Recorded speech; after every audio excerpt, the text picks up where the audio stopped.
Assalamualaikum warahmatullahi wabarakatuh. Waalaikumsalam warahmatullahi wabarakatuh. Ya, baik, alhamdulillah pada malam hari ini kita kembali berjumpa dalam channel YouTube Catatan Irwan Samunu bersama Jenderal ASN Bapak Dr. Roni Muhtar MPD.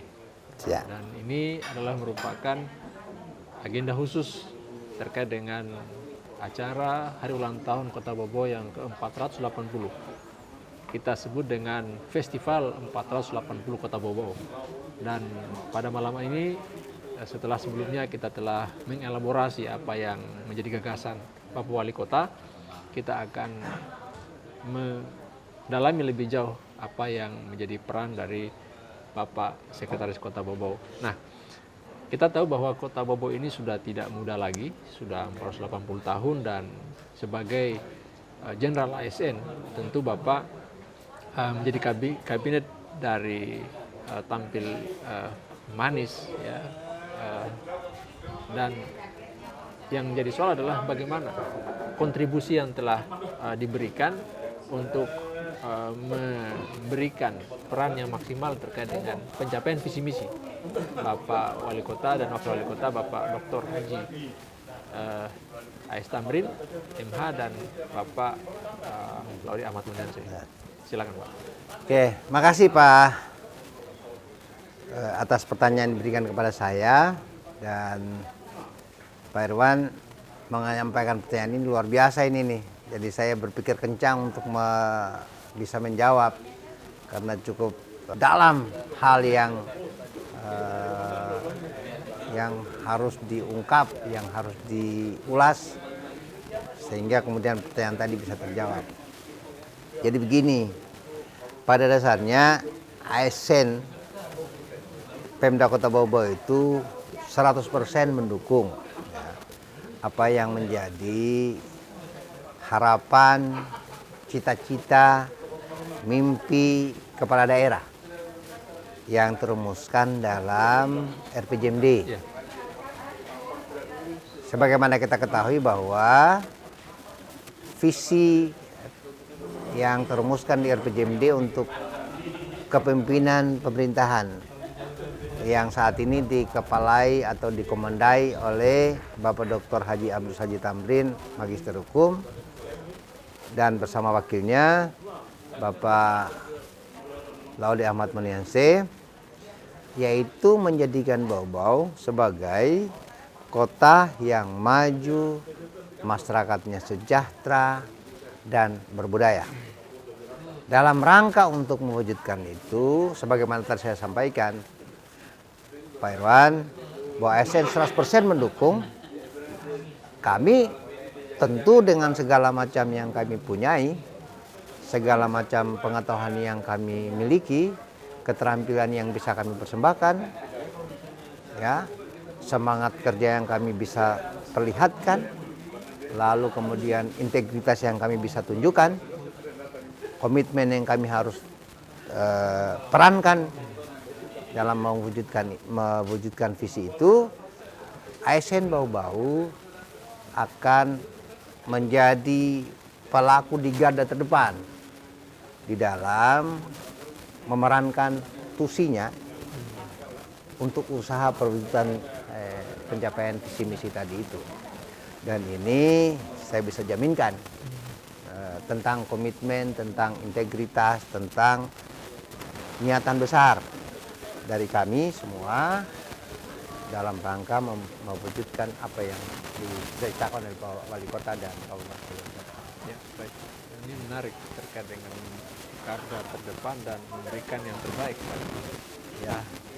Soal yang berikutnya, Pak Sekda, apa kira-kira kado terindah yang diberikan oleh birokrasi dalam hari ulang tahun Kota Bobo? Ya.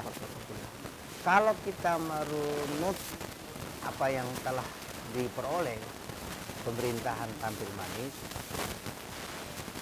sampai dengan saat ini, saya kira sudah tak terhitung. Dan ini biasa Pak Wali Kota menyampaikan di forum-forum tentang capaian-capaian prestasi, anugerah yang diperoleh dari kelembagaan pemerintah maupun dari swasta, yang membuktikan bahwa kerja-kerja yang dilakukan oleh pemerintah Kota Bau-Bau, kerja-kerja yang sudah benar, kerja-kerja yang terukur jelas, dan prestasi itu tentu ada orang-orang yang mengusahakannya.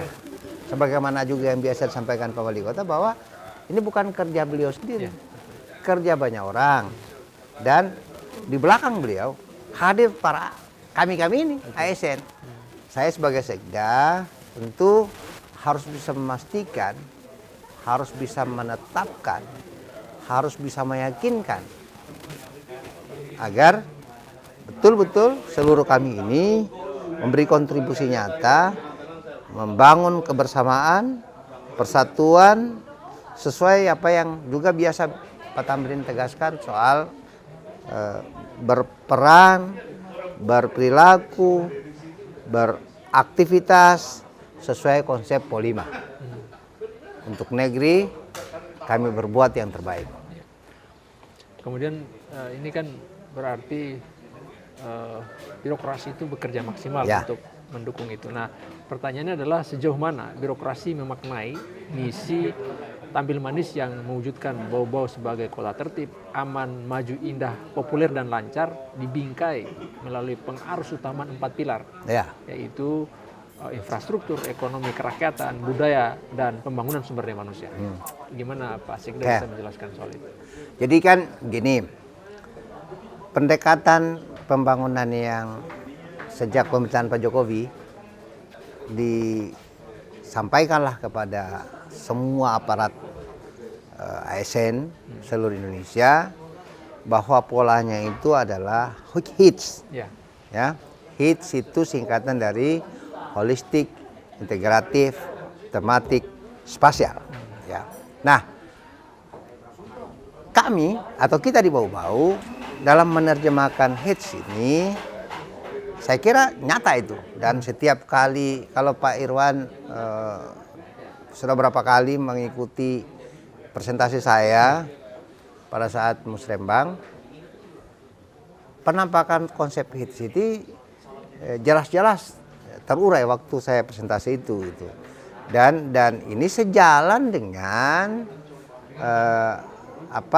upaya kita untuk mewujudkan apa yang tadi Pak Irwan sebutkan, bahwa ada 4 pilar yang menjadi landasan atau landas pijaknya pelaksanaan pembangunan di Kota Bau-Bau ini di bawah kepemimpinan Pak Tamrin, ya, dan didampingi oleh bersama dengan Pak Ahmad Maniase, yaitu bagaimana infrastruktur bisa terbangun dengan baik, lalu kemudian infrastruktur ini berfungsi, berguna di dalam menyokong pelaksanaan pencapaian pilar lainnya. Ya, misalnya pilar budaya, pengembangannya seperti apa? Harus ada sokongan yang terkait dengan infrastruktur untuk menopang perwujudan pencapaian pengembangan pilar budaya itu, sama pula dengan pilar-pilar lainnya. Karena apa? Karena itu tadi harus secara simultan digerakkan.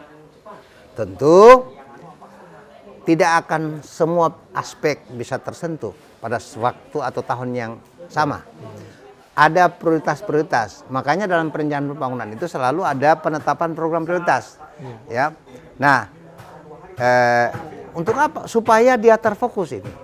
Gerak langkah dan kerja ASN dengan mencoba menerjemahkan, mencoba membumikan apa yang sudah menjadi konsep pembangunan kita dalam wujud nyata melalui program kegiatan pembangunan yang termuat atau terancang pada setiap OPD yang ada di Pemda Kota Bau-Bau. Ini saya kira saya boleh katakan ini untuk kita perencanaannya matang. Apa sebabnya saya katakan matang? Karena kita telah beberapa kali mendapatkan anugerah Pangripta Nusantara Utama. Itu prestasi luar biasa, dan kemarin kita sempat diikutkan dalam seleksi nasional. mewakili Provinsi Sulawesi Tenggara. Di tingkat Provinsi Sulawesi Tenggara, kita berulang-ulang menjadi juaranya. Ini kan satu bukti nyata bahwa perencanaan pembangunan kita benar. Ya. Makanya diapresiasi oleh pihak provinsi dan oleh Bappenas. Itu satu bukti bahwa sudah benar cara kita. Ya, ya. Sudah benar langkah kita. Gitu. Nah, kemudian tadi kita bicara soal 4 pilar. Ya. Tentu ini kan kita mau menggali lebih dalam terkait dengan bagaimana pilar yang pertama dalam hal peran SKPD untuk merealisasikan pilar infrastruktur tersebut. Ya. Jadi yang menjadi pelaku utama untuk pengembangan pilar infrastruktur ada di Dinas PU dan tata ruang. Tentu OPD lain pun juga demikian. Tetapi sebenarnya infrastruktur yang kita maksudkan sini adalah dia harus diikat dalam satu kesatuan secara simultan yang berfungsi untuk memberi manfaat, memberi efek yang nyata dari tahun ke tahun tentang pengadaannya. Misalnya contoh begini, kita bicara soal satu tema tertentu tentang membangun ketahanan pangan, ya. Di dalam rangka membangun ketahanan pangan, tentu kan pertanyaannya di mana itu? Ya. Nah, misalnya sasaran kita di Kecamatan Bungi, Kelurahan Karingkari. Apa yang mau dibangun sana? Membuka kawasan persawahan. Pertanyaannya, kalau membuka kawasan persawahan, apa yang dibutuhkan? Infrastruktur yang harus ada di situ apa? Ternyata harus ada saluran irigasi. Maka dibangunlah saluran irigasi. Siapa yang bangun? Dinas PU. Ya. Lalu setelah terbangun saluran irigasi, kemudian harus ada pencetakan sawah. Siapa yang lakukan? Dinas Pertanian. Lalu setelah terbangun ada pencetakan sawah, ada saluran irigasi. Kemudian bagaimana cara orang sampai di tempat kawasan sawah itu? Harus ada jalannya. Harus ada jalan usaha taninya. Siapa yang bangun? Dinas PU. Ya. Lalu setelah panen selesai, karena sudah tanam padi, ada produksi panen, ada produksi gabah gitu. Pertanyaannya, bagaimana cara memasarkannya? Berarti ada dinas perindak yang harus membukakan pasar. Ya. Lalu bagaimana supaya petaninya itu bisa punya kapasitas bertani yang bagus? Ya harus ada dinas tenaga kerja melatih mereka, memagangkan mereka di suatu tempat tertentu yang kita anggap luar biasa capaian hasil panennya, hasil pertaniannya. Jadi untuk satu program dikeroyok oleh banyak dinas, di dalamnya sudah ada pilar infrastruktur, di dalamnya sudah ada pilar SDM, karena harus melatih petani, meningkatkan kapasitas petani. Lalu pilar-pilar yang lainnya, di situ juga ada budaya, ada tradisi baru soal bagaimana harus bercocok tanam yang benar, harus tertib, harus disiplin, harus jujur. Karena kalau tidak, maka akan tidak dapat sesuatu yang maksimal untuk usahanya itu. Inilah yang kita sebut dengan itu tadi, secara hits, holistik, integratif, tematik, spasial. Jadi satu hal lalu kemudian menyentuh banyak aspek. Satu program melibatkan atau mengarah kepada pencapaian pilar. Lebih dari satu pilar. Kira-kira begitu. Ya. Nah, kita bicara soal infrastruktur kan kita tahu bahwa Kota Bobo ini memiliki banyak proyek yang monumental dan fenomenal. Bandara, kemudian jalan lingkar. Dan beberapa hal yang lain yang mungkin bagaimana Pak Sekda bisa menggambarkan? Oke, jadi begini. Pertama bandara. Bandara mengapa kemudian Pak Wali Kota mencoba merancang agar bisa dimanfaatkan dengan runway yang lebih panjang dari yang runway sekarang. Untuk apa itu? Agar bisa didarati oleh pesawat berbadan besar. Lalu pertanyaannya lagi, apa yang usaha yang sudah dilakukan untuk mewujudkan itu? Pemerintah telah membebaskan lahan di sana, sehingga rencana untuk memperpanjang runway bandara itu bisa dilakukan. Tahun ini sudah clear ini, ya. Lalu bagaimana caranya, dengan dana apa dibangun itu perpanjangan runway? Bapak Wali Kota melakukan lobby-lobby di tingkat nasional, bertemu dengan Menteri Perhubungan dan pejabat-pejabat terkait yang bisa membantu membicarakan soal dana itu. Dan alhamdulillah kita saat ini menyaksikan bahwa sementara dalam proses pembangunan perpanjangan runway Bandara Betong Bari, sehingga kita boleh berharap 2022 atau paling lambat 2023 sudah ada pesawat berbadan besar yang bisa mendarat di Bandara Betong Bari. Untuk apa ini? Apa gunanya? Kalau gunanya adalah kalau ini bisa didarati oleh pesawat berbadan besar, maka berarti orang dalam jumlah banyak, orang yang awalnya ragu-ragu menggunakan pesawat berbaling-baling datang ke bau-bau, tapi karena sudah berbadan besar akhirnya mereka sudahlah, ini sudah safety ini. Kita mau datang ke bau-bau, dan yang mau datang ke bau-bau bisa saja investor-investor yang melalui proses kita ajak mereka, melalui promosi kita yang luar biasa, akhirnya mereka tertarik untuk menanamkan modalnya di bau-bau. Ini efek-efek instrumental yang kita harapkan bisa terjadi setelah bandara diperpanjang runway-nya. Lalu soal kita bikin jalan lingkar. Mengapa kita buat jalan lingkar? Sebagaimana yang biasa ditegaskan Pak Wali, bahwa itu artinya membuka isolasi kota ini. Terlalu padat. Kawasan pemukiman masyarakat bau-bau dengan luas kota yang seperti saat ini. Sehingga kalau terus dibiarkan seperti ini, maka tidak akan tumbuh berkembang yang baik bau-bau ini. Sehingga perlu ada perluasan kawasan. Dibuatlah kawasan jalan lingkar. Agar apa? Agar orang punya pilihan lain untuk bermukim, memanfaatkan ruang yang ada di bau-bau ini. Sehingga ke depan tidak hanya kita melihat kepadatan masyarakat yang tinggal di Wale, kepadatan masyarakat tinggal di BWI, kepadatan masyarakat yang tinggal di Bataraguru atau di kelurahan lainnya, tapi sudah bisa bergeser tempat di kawasan yang saya sebutkan tadi itu, karena sudah mulai tumbuh perumahan-perumahan. Dan saat ini bisa kita saksikan mulai ada perumahan-perumahan yang dikembangkan di kawasan itu. Itu kedua. Ketiga, soal jembatan penghubung Cape Town.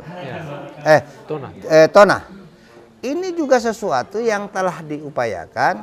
Jadi kami sudah menyiapkan proposal kepada untuk Bapak Wali Kota supaya dibawa ke Kementerian PU dan Perumahan.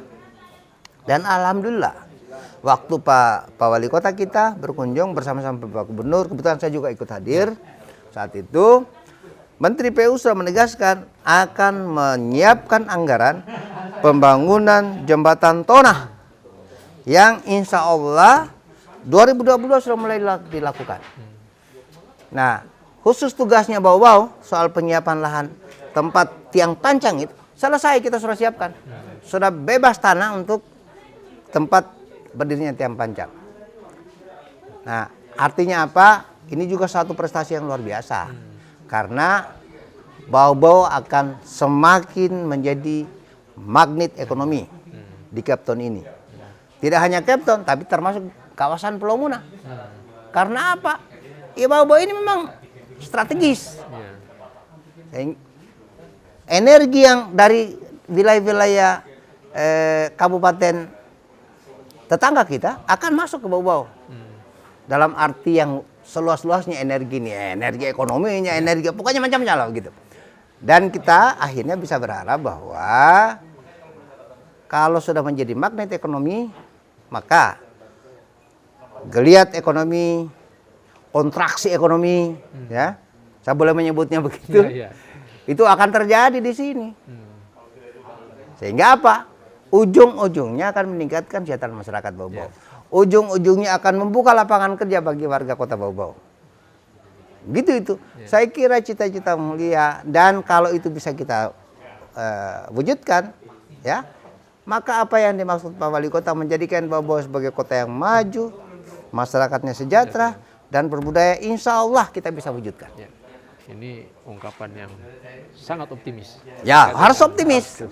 Nah, tadi Pak Sekda singgung soal magnet ekonomi. Kan ada kaitannya dengan pilar yang kedua, ekonomi kerakyatan. Nah, gimana Pak Sekda bisa mengkorelasikan hal itu? Oke, jadi begini, sebuah kota yang maju atau sebuah daerah yang maju, kalau sebahagian besar warganya adalah wirausaha, arah pembangunan kita mengarah ke sana. Makanya saat ini konsentrasi penganggaran melalui dana APBD itu kita beri porsi yang lebih besar kepada OPD-OPD yang terkait dengan kemakmuran. Supaya apa? Menjadi mercusuarnya perubahan untuk menjadikan warga bawah-bawah ini menjadi pelaku usaha. UMKM misalnya. Gitu itu. Kita beri modal. Kebetulan ini kan artinya modal usaha ini kan disiapkan oleh perbankan. Hanya masyarakat belum tahu bahwa ada modal seperti itu. Nah, tugasnya pemerintah harus hadir menjembatani antara modal yang ada yang dimiliki di perbankan itu untuk bisa dimanfaatkan oleh masyarakat kita. Nah, pemerintah yang halo-halokan. Kalau ada kelompok masyarakat perlu dilatih, ditingkatkan kapasitasnya dalam arti yang luas gitu. Kita harus latih mereka. Sambil juga kita lengkapi dengan fasilitas yang menopang usaha mereka kalau selesai dilatih. Ya, diterampilkan untuk satu keterampilan tertentu. Dan sebagainya dan sebagainya. Kita harus siapkan pasarnya dan ini harus meliputi semua aspek. Mulai dari pertanian, perikanan, usaha pertanian, usaha perikanan, usaha-usaha lainnya. Harus simultan, harus holistik ini. Kita tangani. Makanya saya bilang tadi bahwa konsentrasi pendanaan APBD itu ya, itu terkonsentrasi pada OPD yang bersentuhan dengan kemakmuran. Dan itu kita mulai gagasan ini saya boleh katakan sejak saya jadi sekda. Nah, kemudian kita pindah ke sektor yang pilar yang ketiga terkait dengan budaya. Nah, ini kan saya lihat kalau aktivitas dari hari ulang tahun kita ini kan banyak orientasi ke sana, termasuk bagaimana mengangkat Benteng Keraton ini menjadi cagar budaya internasional barisan dunia. Nah, gimana Pak Sekda bisa mengangkat? Artinya begini, Pak Tamrin harus kita boleh jadikan sebagai kebanggaan, sebagai sumber inspirasi. Beliau mungkin waktu awal menjadi wali kota dicibir orang bicara soal budaya. Apa itu soal, kenapa mau bersentuhan dengan itu? Karena bagi sebagian orang berpikirnya lebih bagus kita bicara soal pembangunan infrastruktur daripada soal yang budaya ini. Padahal bagaimana kita mau menggiring orang mau bekerja, menggiring orang mau membangun, menggiring orang mau mewujudkan punya harapan-harapan, punya optimisme. Kalau ada kekacauan dari aspek kulturalnya, ya, ini nonsen itu.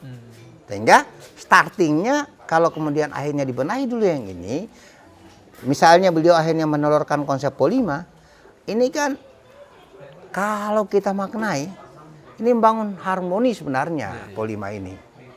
Bagaimana caranya kita bisa mengatakan diri bahwa kita sukses membangun kalau harmoni di antara kita tidak ada? Harus ada harmoni dulu, harus aman dulu, baru kita bicara soal bersama-sama membangun negeri ini. Ini konsep dasar menurut saya ya. Saya terjemahkan apa yang menjadi pemikiran Pak Wali Kota.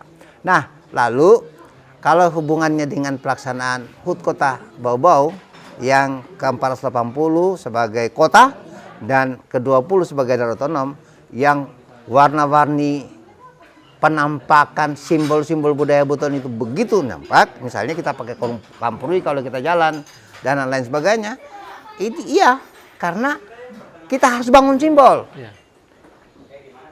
Bangsa besar itu karena ada simbol yang membanggakan mereka dan itu harus kita lakukan. Sama dengan orang Amerika.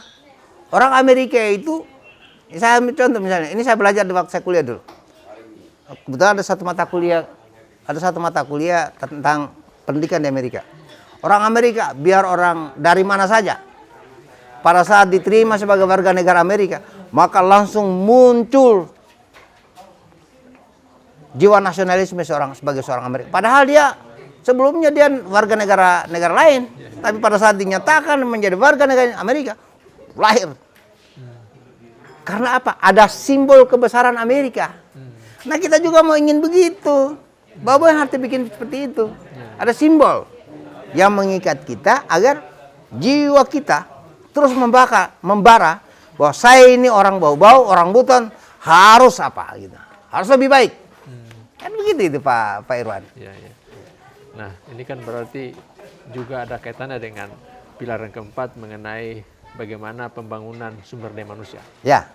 Gimana bisa mensinkronisasikan hal itu dengan pilar yang keempat? Artinya ujung dari segala yang saya bicara tadi itu sebenarnya sudah juga masuk kepada kawasan bagaimana membangun SDM.